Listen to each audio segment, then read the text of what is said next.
Queridos, graça e paz, mais uma vez estamos aqui para mais uma palavra da série A Maldição que Jesus levou na cruz. E hoje estaremos falando sobre o desejo de ser igual a Deus. E estamos nos referindo ao episódio, ao fato que aconteceu com Adão, quando Adão, lá no jardim, recebeu uma oferta do inimigo, que Deus o havia proibido de comer da árvore do conhecimento do bem e do mal, e ele disse que Deus sabia que no dia que eles comessem daquela árvore, seria igual a Deus. E então, o que aconteceu? O homem duvidou da palavra de Deus, achou que Deus não estava sendo tão sério com ele, talvez estivesse escondendo algo. A Bíblia diz, em Gênesis capítulo 3, verso 4 e verso 5, então a serpente disse à mulher: é certo que não morrereis, porque Deus sabe que no dia em que dele comerdes, se vos abrirão os olhos, e como Deus sereis. Olha que coisa interessante. E como Deus sereis, conhecedores do bem e do mal. Daí vem o título que eu dei, o desejo de ser igual a Deus. O homem, então, naquele momento, passou certamente, tudo indica, que passou pela cabeça de Adão, que Deus estava escondendo alguma coisa de Adão. E ele, então, levado por aquele desejo, ele e a mulher tiveram o desejo de ser igual a Deus. É evidente que esse desejo de ser igual a Deus não era no sentido de ser igual a Deus no seu caráter, de imitá-lo. Tudo indica que parece que ele queria ser igual a Deus, talvez na sua essência, talvez tendo os atributos de onisciência, de onipotência. Tudo indica que pode ter passado isso na cabeça de Adão. Então, nós enumeramos algumas coisas que aconteceram oriunda desta decisão de Adão. Quando Adão deixou de acreditar na palavra de Deus para acreditar na palavra do diabo, para acreditar em Satanás. E eu pergunto, não é o que está acontecendo com muitos de nós? Nós também não estamos, em certo sentido, deixando de acreditar em Deus para acreditar nos demônios, para acreditar em Satanás com as suas artimanhas? É algo para a gente pensar. Então vejamos, primeiro, ele põe o caráter de Deus em dúvida, né? Deus estaria escondendo alguma coisa de Adão? Deus não estaria sendo tão sério quanto parecia? E eu fico pensando, quantos de nós duvidamos da palavra de Deus?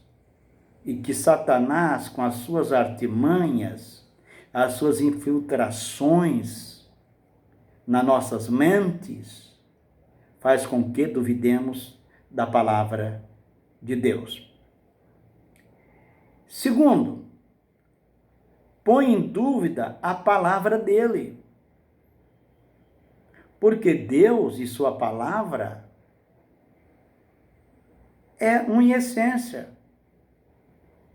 Não tem como eu crer em Deus duvidando da sua palavra. Deus é a sua palavra em si. Não pode desassociar da pessoa. Mas Adão duvidou. Terceiro, prefere acreditar na palavra do inimigo. E esse foi o desejo do diabo, ser igual a Deus. Em outros vídeos que eu já fiz, eu falei sobre isso, do diabo querendo, ou pelo menos tendo o desejo de ser igual a Deus.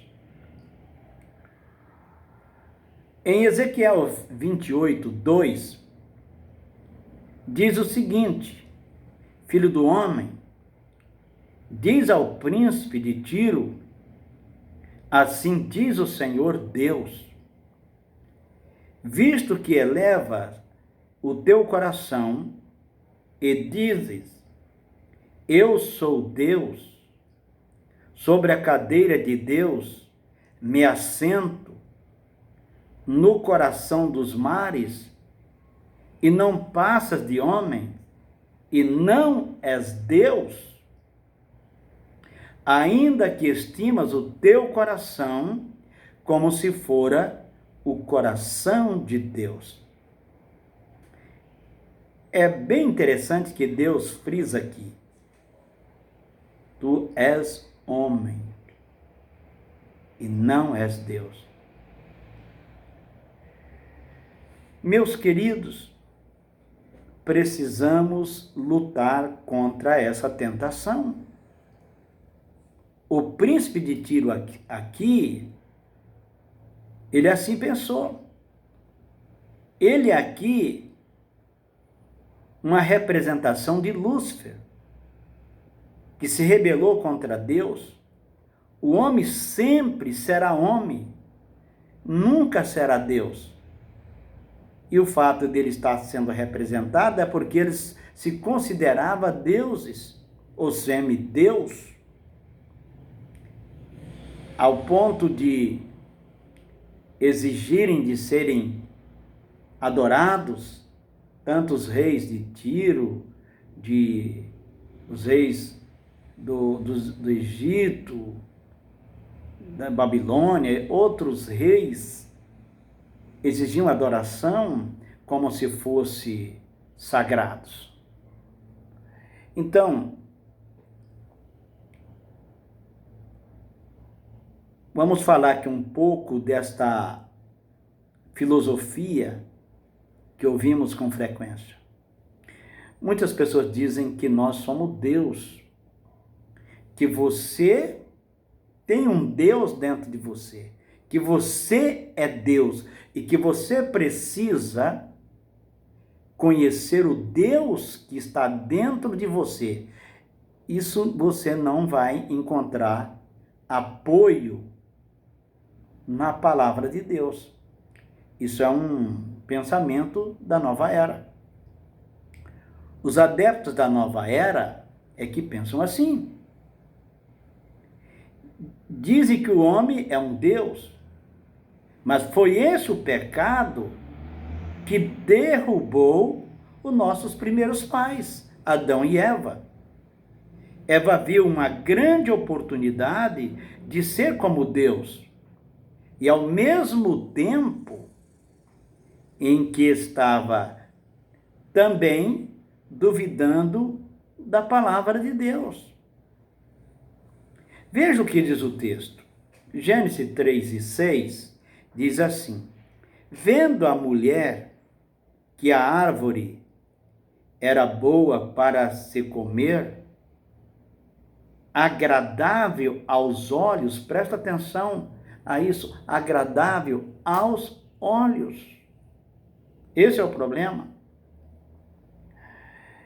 Árvore desejável para dar entendimento, tomou-lhe do fruto e comeu, e deu também ao marido, e ele comeu. Pronto. Era só o que faltava para o homem estar arruinado. O homem agora estava morto. O homem acabou de morrer espiritualmente. Deus havia criado o homem perfeito e deu ao homem tudo o que ele precisava. Tudo. Não faltava nada. Mas com a desobediência, pôs tudo a perder. O homem estava morto a partir daquele momento. E agora? Diz alguns pensadores, alguma escola teológica, que o homem morto não ouve Deus, não tem a condição de ouvir Deus. Porém, eu discordo até certo ponto, porque não é o que eu vejo aqui. Porém, aqui ele ouviu, pois o homem morre a partir do momento em que ele desobedece a Deus, no momento em que ele come do fruto proibido, ele está morto. Gênesis 2:17 diz: mas da árvore do conhecimento do bem e do mal não comerás, porque no dia em que dela comeres, certamente morrerás. Neste momento, eles perceberam que estavam nus e foi de imediato. Logo perceberam, tiveram vergonha. Diz o texto em Gênesis 3:6, abriram-se então os olhos de ambos e perceberam que estavam nus. Coseram folhas de figueira e fizeram cinta para si. Gênesis 3:6. A voz de Deus soa então no jardim. Deus vem ao encontro de Adão, porque todo dia, na viração do dia, Deus vinha falar com Adão. E agora, cadê Adão? Adão está escondido, nu. Diz o texto que os olhos se abriram. A voz de Deus, que antes trazia prazer e segurança ao casal, agora passa a ser motivo de medo, passa a ser motivo de terror. O verso 8 diz: quando ouviram a voz do Senhor Deus, que andava no jardim pela viração do dia, esconderam-se da presença do Senhor Deus. Como se fosse possível esconder de Deus, né? O homem e sua mulher por entre as árvores do jardim. Note que Adão já está morto, como eu já disse, pois a morte aconteceu no momento em que o homem desobedece a ordem de Deus. Ali ele morre, né? O verso 9 e 10 diz assim: e chamou o Senhor Deus ao homem, ele perguntou: onde estás? E ele respondeu: ouvi a tua voz no jardim, e porque estava nu, tive medo e me escondi. Que coisa, né? Agora, o homem estava com medo de Deus. O homem morto ouve aqui a voz de Deus e continuou morto. Portanto, a morte espiritual do homem não impediu de ouvir a voz de Deus. Isso significa que o relacionamento que antes havia entre Deus e o homem, agora tinha terminado, o homem estava separado, cortado da comunhão com Deus, porque a morte espiritual é isso, é a separação do homem de Deus. O homem está perdido e precisa de salvação, e só Jesus Cristo como Senhor é quem pode novamente religar o homem a Deus. Eu vou parar por aqui, porque o nosso vídeo está ficando um pouco grande, e volto um próximo com a sequência sobre a história de Adão sendo expulso do jardim. Até lá, que Deus nos abençoe a cada um. Deus abençoe você e sua família. Amém.